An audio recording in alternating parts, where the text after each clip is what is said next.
جب مسجدیں بے رونق اور مدرسے بے چراغ ہو جائیں، جہاد کی جگہ جمود اور حق کی جگہ حقائق کو مل جائے، ملک کے بجائے مفاد اور ملت کی بجائے مصلحت عزیز ہو، اور جب مسلمانوں کو موت سے خوف آئے اور زندگی سے محبت ہو جائے تو صدیاں یوں ہی گم ہو جاتی ہیں۔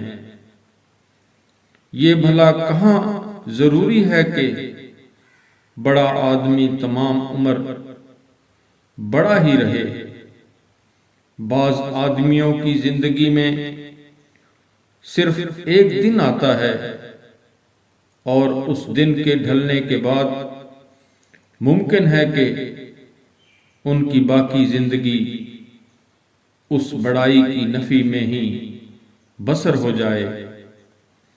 بدی اور نیکی کے درمیان صرف ایک قدم کا فاصلہ ہے، ایک قدم پیچھے ہٹ جائیں تو ننگے کائنات، اور ایک قدم آگے بڑھ لیں تو اشرف المخلوقات، درمیان میں ٹھہر جائیں تو محض ہجوم میں آبادی۔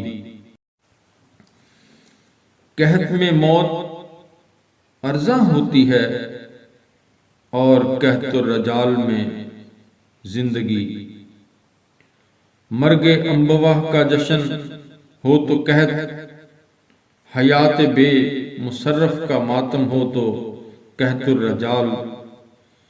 ایک عالم کی ناحق زحمت کا، دوسرا زندگی کی ناحق تہمت کا، ایک سما حشر کا، دوسرا محض حشرات الارض کا۔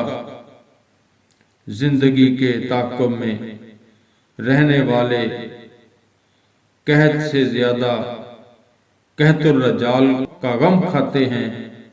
رزق ہی نہیں، کتابیں بھی ایسی ہوتی ہیں جن کے پڑھنے سے پرواز میں کوتاہی آ جاتی ہے۔ پہلے زمانے میں آدمی اپنے کردار سے بڑا بنتا تھا، اور ہومرو، پلوٹارک اور فردوسی اس کی عظمت کے محافظ بن جاتے تھے۔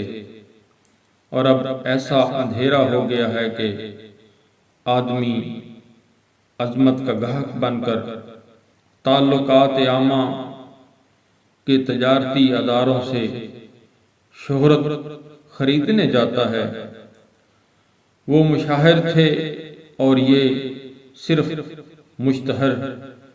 ان کی شہرت میں قوت بازو کو دخل تھا، اور ان کی شہرت میں صرف قوت خرید کو۔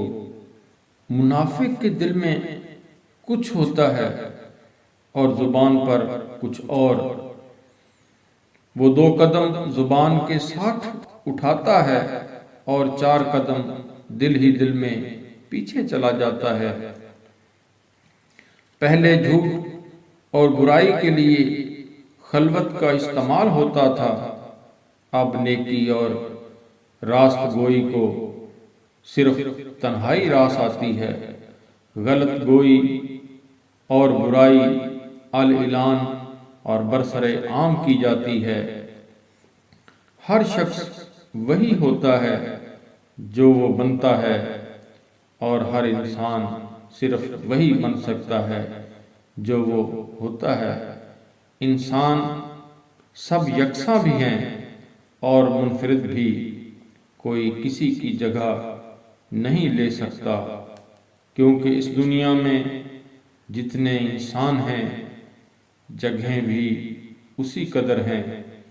یہ کہاں کی بالغ نظری ہے کہ عہدے اور عہدیدار کے فرق سے بھی انکار کر دیا جائے۔